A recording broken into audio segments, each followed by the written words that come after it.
आप खैरियत से होंगे और हमारी दुआ है कि आप हमेशा खुश रहें, हंसते और मुस्कुराते रहें और इसी तरह में अपना प्यार दिखाते रहें। बिल्कुल जी, मेरा नाम मुअज़्ज़म अली। मैं हूं तारिक महमूद। मेरा नाम मोहम्मद तो यूसुफ। आज हम जिस वीडियो पे रिएक्ट करने जा रहे हैं, वीडियो का टाइटल है finally Russia finally show true power laser weapon used against Ukraine. Russia Ukraine war के में लेजर वेपन ये पिछले जो दिनों जदीद टेक्नोलॉजी से लैस हथियार जो उन्होंने बनाए थे ना, जिसका उन्होंने पहले इस्तेमाल नहीं किया, मतलब नौबत नहीं है, लेकिन आप पानी को कहते हैं जब पानी सर से गुजर जाए तब जाकर वो इस्तेमाल करना चाहते हैं, और इसका इम्पैक्ट तो बुरा ही होगा आवाम पर भी। नहीं, इसका कोई इम्पैक्ट बुरा नहीं होगा। तो फिर क्यों ये नौबत आ रही है? भाई देखते हैं वीडियो और अपना रिव्यू करते हैं। कंट्रोल ही नहीं हो रहा यूक्रेन के अंदर, तब जाकर वो वीडियो उसका देखते हैं इस्तेमाल फिर करें। अपना अपना रिव्यू व्यू करते करते हैं। चलो ठीक है। हैं। हाँ ठीक है जी, काउंट करते हैं। 1 2 3।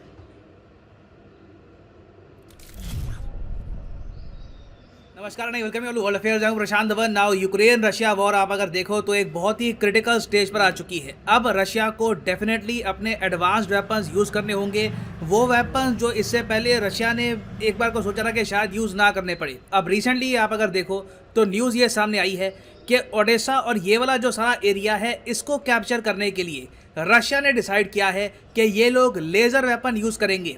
ये आप कह सकते हैं एक प्रॉपर कन्वेंशनल वॉर में पहली बार है हम देख रहे हैं in the history of Mankind के लेज़र वेपन यूज़ किए जा रहे हैं। और रशिया का कहना यह है कि ये वेपन अंधा कर सकते हैं सैटेलाइट्स को, ड्रोन्स को ये अंधा कर सकते हैं। हालांकि ज़ेलेंस्की अपने कंट्री का, अपने सोल्जर्स का मोराल उड़ाने के लिए ये कह रहे हैं कि रशिया के जो भी दावे हैं इनके लेज़र वेपन्स को लेकर ये झूठे हैं, ये बस रशिया का प्रोपेगेंडा है। रशिया के पास इतने एडवांस वेपन्स एक्चुअली है ही नहीं। नाउ मैं आपको ये बता सकता हूँ अपनी रिसर्च के हिसाब से ज़ेलेंस्की यहाँ पर गलत हैं, ये बहुत ज़रा गलत हैं। रशिया के पास बिल्कुल अत्याधुनिक वेपन्स है, लेजर वेपन्स हैं। हाँ, रशिया किस लेवल पे उनको यूज करेगा वो देखना होगा। तो डिस्कस करेंगे इस वीडियो में कि रशिया ने कौन से लेजर वेपन यूज किए हैं और अब जाकर रशिया ये लेजर वेपन्स क्यों यूज कर रहा है। ना आगे बढ़ने से पहले आपसे एक क्वेश्चन ही पूछूंगा। क्वेश्चन यहाँ पर यह है कि रिसेंटली कौन सा अंतर्राष्ट्रीय संगठन है जिसने ये कहा है कि देखिए इंडिया की जीडीपी ग्रोथ रेट के बारे में ना हमारी कैलकुलेशन थोड़ी गलत थी, हमारे हिसाब से इंडिया एक्चुअली फाइनेंशियल ईयर 27 में ही $5 ट्रिलियन की इकॉनमी बन जाएगा। इससे पहले ये संगठन ये कह रहा था कि इंडिया मोस्ट प्रॉब्ली 2028-29 तक $5 ट्रिलियन की इकॉनमी बन पाएगा। अब ये खुद एडमिट कर रहे हैं कि कैलकुलेशन में एरर हो गई थी। तो आपको बताना है कि किस संगठन ने रिसेंटली ये सब कहा है, world bank, IMF, world economic forum या फिर Asian development bank. Comment section में सब लोग करो आंसर, सही आंसर आपको मिलेगा वीडियो के अंत में। नाउ फर्स्ट ऑफ ऑल ये बात यहाँ पर क्लियर कर लो कि जो हम वेपन्स की अब बात करेंगे ये काली जैसे नहीं है। काली के बारे में आपने काफी बार सुना होगा, किलो एम्पियर लीनियर इंजेक्टर। ये ऑल टुगेदर अलग टाइप का वेपन है। ये एक इलेक्ट्रॉन एक्सेलरेटर है, ये लेजर लाइट नहीं मारता। जो रशिया ने यहाँ पर डेवलप किया है weapon, it is based on laser light. और रशिया के एक्चुअली यहाँ पर दो मेन वेपन है, एक है पेरेस्वेत और दूसरा है जदीरा। पेरेस्वेत वेपन एक्चुअली पुतिन ने सबसे पहले दुनिया के सामने प्रेजेंट किया था 2018 में, और इस वेपन को एक्शन में किसी ने आज तक देखा है नहीं। रशिया इस बात को लेकर सीक्रेसी रखता है कि ये वेपन एक्चुअली काम करता कैसे है और किस तरीके से ये सैटेलाइट्स को अंधा कर सकता है और ये वेपन दिखता कैसे है। ये आपके सामने पेरेस्वेत की इमेज है, ये मैंने रशिया की वेबसाइट से ली है। यहाँ पर आप देख पाओगे रशियन में लिखा भी है पेरेस्वेत। इसके अलावा इसकी एक वीडियो भी इन्होंने रिलीज करी है, वीडियो में आपके सामने प्ले कर दूंगा। ना यहाँ पर आप नोटिस कर पाओगे कि इसको ट्रांसपोर्ट करने के लिए एक ट्रक की आवश्यकता पड़ती है और ट्रक से ये बाहर निकलकर सीधा ऊपर आसमान में अटैक करता है। अगर मान लीजिए रशियन सेना की तरफ कोई ड्रोन आ रहा है तो उस ड्रोन को अंधा कर सकता है लेजर लाइट से पेरेस्वेत। उसके अलावा सैटेलाइट्स को अंधा करने की भी यहाँ पर एबिलिटी है। रशिया का क्लेम यहाँ पर यह है कि धरती के सरफेस से 1500 किलोमीटर की दूरी पर भी अगर कोई सैटेलाइट हो तो उसको पेरेस्वेत अंधा कर देगा। और जो मैंने यहाँ पर दो चीजें मेंशन करी है, ड्रोन और सैटेलाइट्स, दोनों ने रशिया को बहुत दुख दर्द दिए हैं इस पूरी वॉर में। जो टर्किश मेड सस्ते ड्रोन्स हैं, इन्होंने बहुत से रशियन सोल्जर्स मार दिए। यूक्रेनियंस ने प्रॉपरली उसका यूज किया और यूक्रेनियन सोल्जर्स ये सब इसलिए कर पाए थे क्योंकि यूएसए ने काफी बार सैटेलाइट डेटा प्रोवाइड किया है यूक्रेन को। तो आई थिंक 2 महीने बाद रशिया के जनरल्स को फाइनली ये बात समझ में आ चुकी है कि ड्रोन और सैटेलाइट, इन दोनों को अगर रशिया निपटा देता है, रशिया इंश्योर कर लेता है कि ड्रोन और सैटेलाइट का कोई अब बड़ा रोल नहीं रहेगा इस वॉर में, तो मैं आपको ये बता दूं कोई बड़ी बात नहीं है कि आने वाले 20-30 दिन में रशिया बहुत सारा एरिया कैप्चर कर ले यूक्रेन का। ना ये तो हमने बात कर ली है पेरेस्वेत की। पेरेस्वेत अगर अंधा करता है सैटेलाइट्स को, ड्रोन्स को, तो इसके बाद जो इनका सेकेंड वेपन है ये डिस्ट्रॉय कर सकता है सैटेलाइट्स को और इवन ड्रोन्स, फाइटर एयरक्राफ्ट्स को विद लेजर वेपन, और इस वेपन का नाम है ज़दीरा। रशिया ने रिसेंटली ये भी क्लेम किया है कि इन्होंने ज़दीरा लेज़र को यूज़ किया है यूक्रेन में एक ड्रोन को डिस्ट्रॉय करने के लिए, और ये न्यूज़ रशिया के लिए मैं कहूँगा बहुत अच्छी है, क्योंकि ज़दीरा ज़्यादा टेस्टेड है नहीं, ये एक प्रोटोटाइप था, रशिया इसको डेवलप कर रहा था। रशिया का कोई प्लान नहीं था इनिशियली कि ज़दीरा को ये लोग यूज़ करेंगे यूक्रेन वॉर में, मगर जो स्थिति बन रही है आज के समय, इनको काफ़ी हद तक जो इतने टेस्टेड वेपन्स नहीं हैं, जो भी कमीशन नहीं हुए आर्मी में, वो भी यूज़ करने पड़ रहे हैं। अब आप यहाँ पे कहेंगे तो ठीक है, यहाँ पे तो एवरीथिंग इज सॉर्टेड, ये सैटेलाइट को अंधा कर देंगे, ड्रोन्स को डिस्ट्रॉय कर देंगे, ट्रक्स में इस तरीके से इनके लेजर सिस्टम आते रहेंगे, Russia can easily win now. देखो एक प्रॉब्लम यहाँ पर ये है कि इन सिस्टम्स को यूज़ करने के लिए ना आपको चाहिए होती है बहुत सारी पावर। तो ऐसा नहीं है कि रशिया कहीं भी जंगल में इन सिस्टम को खड़ा कर देगा और कई दिनों तक ये लेज़र मारते रहेंगे। Eventually they will need power supply. तो रशिया मोस्ट प्रॉब्ली क्या करेगा, एक शहर कब जाएगा, वहाँ पर जो उनका पावर स्टेशन है वहाँ पर इसको प्लेस कर देगा और उसके बाद कोशिश करेगा इन वेपन्स को यूज़ करने की। तो इनकी अभी लिमिटेशन है। उसके अलावा याद रखिएगा जो ज़दीरा वेपन है रिसेंटली टेस्ट किया गया था, कोई बड़ी बात नहीं है कि इसमें कल को कुछ इशू भी आ जाए यूजेबिलिटी को लेकर। अब ये सब देख के आपके माइंड में एक क्वेश्चन आएगा कि रशिया इतना लेट ये सब क्यों कर रहा है। देखो ये रशिया के डेस्परेट मेजर्स हैं। रशिया कहीं से भी नहीं चाहता था कि इनके ये फ्यूचरिस्टिक वेपन्स दुनिया के सामने आ जाए। अभी भी ये पूरी कोशिश कर रही है कि इन वेपन्स की जो एक्चुअल फुटेज है इन यूज ये दुनिया के सामने प्रेजेंट ना हो जाए। मगर सिंस यूएसए का अब प्लान ये है कि रशिया की जो नेवी है ब्लैक सी में इसको डिस्ट्रॉय कर देंगे ये यूक्रेन को एंटी शिप मिसाइल्स प्रोवाइड करके, तो रशिया को मजबूरी में आकर ये बड़ा स्टेप लेना पड़ रहा है। रिसेंटली यूएसए ने प्लान ये बनाया है कि ये यूक्रेन को देंगे अत्याधुनिक एंटी शिप मिसाइल। इससे बेसिकली क्या होगा कि ब्लैक सी में जो रशियन वॉरशिप्स कॉन्स्टेंटली बम्बार्ड कर रही है यूक्रेनियन सोल्जर्स को, इनको कोस्ट तक पहुंचने नहीं दे रही, इनको पीछे धकेल पाएगा यूक्रेन। तो सारी लड़ाई अभी के लिए चल रही है ब्लैक सी के एक्सेस को लेकर। यूएसए भी पूरा जोर लगा रहा है, यूरोपियन यूनियन, यूएस दोनों मिलाकर हो सकता है आने वाले समय में 18 बिलियन डॉलर की एड प्रोवाइड करे, मिलिट्री एड प्रोवाइड करे यूक्रेन को। तो ऐसे टाइम में ऑब्वियसली रशिया के पास ज़रा ऑप्शंस है नहीं, और मैं उम्मीद यहाँ पर यह कर रहा हूँ कि रशिया डेस्परेशन में आकर कभी छोटे लेवल पर न्यूक्लियर बॉम्ब या फिर केमिकल वेपन ना यूज़ कर ले।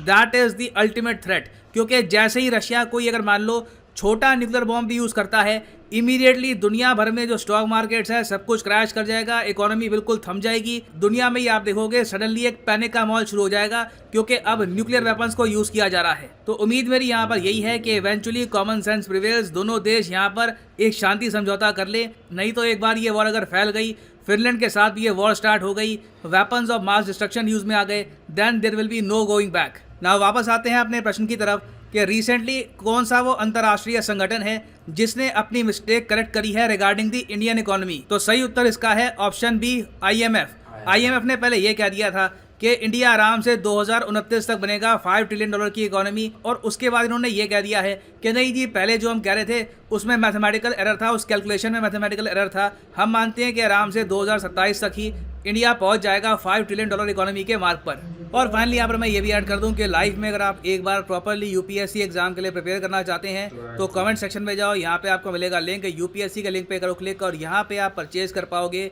ये यूनिक कॉम्बो पैकेज, जिसके अंदर आप यूपीएससी प्रीलिम्स, मेंस, ऑप्शनल तीनों की तैयारी कर सकते हैं इन अ सिंगल परचेज। तो सिंपली यहाँ पे क्लिक करो पिक ए प्लान पर, और यहाँ पे आप परचेज कर सकते हैं the course of your choice. अगर आपके पास अभी टाइम है, आराम से कॉलेज स्टूडेंट हो आप, अभी 2 साल बाद प्रिपेयर करना है फॉर यूपीएससी, तो जो 24 महीने का कोर्स है ये भी आप कर सकते हैं परचेज। मगर जो प्राइसेस यहाँ पर लिखे हैं पे करने की आवश्यकता नहीं है, सिंपली यहाँ पर कोड यूज़ करो PD10 and the prices will start falling. So use the code PD10 and save money. So इसी नोट के साथ ये है वीडियो का अंत। Thank you for listening and as always God bless you all.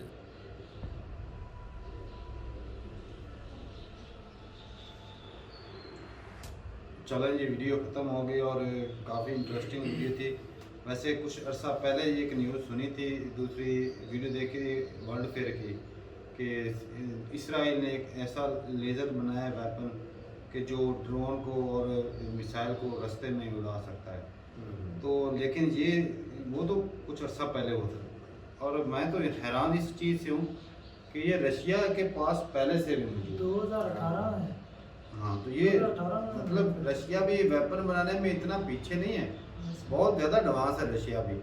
और ये लेज़र के साथ अगर क्योंकि देखा जाए तो जो रशिया का नुकसान हुआ है यूक्रेन में, तो यूक्रेन की वजह से तो वो ड्रोन अटैक जो करके या जो बाकी सैटेलाइट के जरिए इंफॉर्मेशन अमेरिका भेजता भेजता है, उसकी वजह से ज्यादा नुकसान हुआ है तो रशिया आप का। सिर्फ वो इस चीज को रोकना चाहते हैं। हाँ, इन दोनों को अमेरिका सिर्फ जो रोकना है चाहते हैं। सबसे ज्यादा जंग में होता है क्या, इंफॉर्मेशन ही तो होती है। बिल्कुल कोई भी इंफॉर्मेशन लीक हो जाए तो जंग हो या इकोनॉमी हो या कुछ किसी नहीं कंट्री के साथ दुश्मनी हो, तो सबसे ज्यादा जो कीमती चीज होती है वो इंफॉर्मेशन होती है।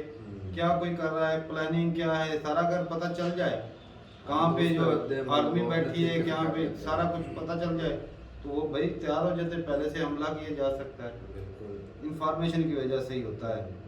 तो ये जो हथियार है ये तो वाकई बहुत खतरनाक हथियार है। और एक तो चलो अंधा करना होता है ड्रोन को, और दूसरा तबाह जो करना था वो भी इसी से कि वो अलग से था। नहीं वो दूसरा रहता है, है। उसका दूसरा नाम है वो दूसरा- जदीरा, इस तरह का। जदीरा, हाँ अधीरा या जदीरा जदीरा। जेड हाँ इस तरह। तो ये दोनों हथियार भी बहुत वो खतरनाक। एयरक्राफ्ट को भी कर सकते हैं ना डिस्ट्रॉय। एयरक्राफ्ट हो गया, सैटेलाइट हो गया, ड्रोन सभी को वो- फ्लाइट और ड्रोन को, तो ये बहुत ही बढ़िया हथियार है भाई। और उन्होंने इसका हथियार एक तो- तजर्बा पहले भी किया है और वो हम्म। कामयाब भी हो रहे हैं, लेकिन वो शो नहीं करवाना चाहते हमारे पास इस तरह के हथियार हैंगे। हालांकि यूक्रेन बोल रहा है कि उसका जो प्राइम मिनिस्टर है ज़ेलेंस्की, वो बोल रहा है कि ये जो क्लेम कर रहे हैं ऐसा बिल्कुल नहीं। तो अपने आपको वो कहते हैं ना आंखें बंद करना, वो गलत बात होगी। जो चीज़ है ये हथियार बहुत खतरनाक है, तो अपने लोगों को आगे में झुकने से अच्छा है कि कुछ ना ये मुज़ाकरात करके जो है हालात को रोका जा सके। लेकिन जिस कदर ये अभी पहले जो यूरोपियन कंट्री और अमेरिका जो था उन लोगों ने इतनी ज़्यादा हेल्प नहीं की, लेकिन अभी जो सूरत हाल है वो काफ़ी हेल्प कर रहे हैं, वो हथियार दे रहे हैं। लेकिन वो ये है बोल रहे हैं भी 18 बिलियन जो है हाँ। वो इमदाद के लिए पैसे दे रहे हैं, तो दे रहे हैं दे रहे हैं बिल्कुल तादाद अभी दे रहे हैं। लेकिन और क्या वो है जो कि ब्लैक जो सी का बंदे है इशू, उसके ऊपर भी उनकी इमदाद कर रहे हैं यूक्रेन की। तो बंदे जो मर रहे हैं भाई, वो तो आर्मी यूक्रेन की मर रहे हैं। यूक्रेन अब भी समझ नहीं पा रहा, इतने लोगों की जानें जा चुकी हैं, कितने लोग जो हैं वो भाई बेघर हो ऊपर चुके से हैं। उनको इमदाद जो हथियार दे रहे क्या हैं सिर्फ वो इमदाद उनको ऐसी नहीं इमदाद टिकने क्या दे रहे करना? हैं, क्या नहीं तो करना उन्होंने है बैठ जाना था भाई। लोग तो अपने ही मरवा रहे हैं वहाँ पर। भाई जाने आर्मी के लोगों की जाने जा रही हैं, वो यूक्रेन के और लोग। दुनिया पर इसके जो असरात मुरतब हो रहे हैं ना, वो भाई साहब देखो इस अगर मुल्क का गंदम जिस की तरह- जो अच्छा, एक- production एक और बात। है, अगर ये चलते हैं इंडिया में भी कम हुई है तो प्रोडक्शन। ये लेजर जब चलेंगे तो तो जो इसके इतने side बड़े effect दोनों कितने एक्सपोर्टर होंगे? थे उनकी भी तो कम ही हुई है ना, पर हो सकता है उनको लेनी पड़ेगी, महंगी वो करनी पड़ेगी, दुनिया को गंदम भी महंगी भी। जो जिस तरह ये अमेरिका ये दूसरे यूरोपियन कंट्री कर रहे हैं सपोर्ट दूसरे को यूक्रेन को, अगर अमेरिका रशिया ने अगर न्यूक्लियर वेपन इस्तेमाल किया तो छोटी उससे कर तो दिया तो पूरी असरात दुनिया तो पड़ेंगे भाई। भुगतेगी। लेकिन पाकिस्तान को उससे कोई फर्क नहीं पड़ने वाला, क्योंकि पाकिस्तान तो पहले ऑलरेडी दो दिवालिया इकोनॉमिस्ट है ना अभी तो इसको कोई खतरा नहीं, पहले से जो डूबा वो क्या डूबेगा। भाई तारक भाई ये भी हो सकता है ना, ये हो सकता है रूस अगर इस पर कब्जा कर लेता, हो सकता है यूरोप के और कंट्री को अगर करना चाहे तो करेंगे। वो चाहते हैं, यूरोप वाले चाहते हैं, अमेरिका वाले भी यही इससे आगे ना जाए। हमको चाहिए इनको इधर ही रोक दे, किसी तरह भी वेपन देकर या इमदाद देकर हमको इनको रोकना चाहिए इधर ही, या इधर ही ये खत्म नुकसान करना भाई यूक्रेन के ही होगा। तो ठीक है, मिलते हैं वीडियो के साथ। और हाँ भाई ये बताइएगा कि इंडिया के पास भी कोई ऐसे हथियार हैं यानी लेजर वाले, चाहिए। तो ठीक है, मिलते हैं वीडियो के साथ। तब तक के लिए इजाज़त दें। अल्लाह हाफ़िज़।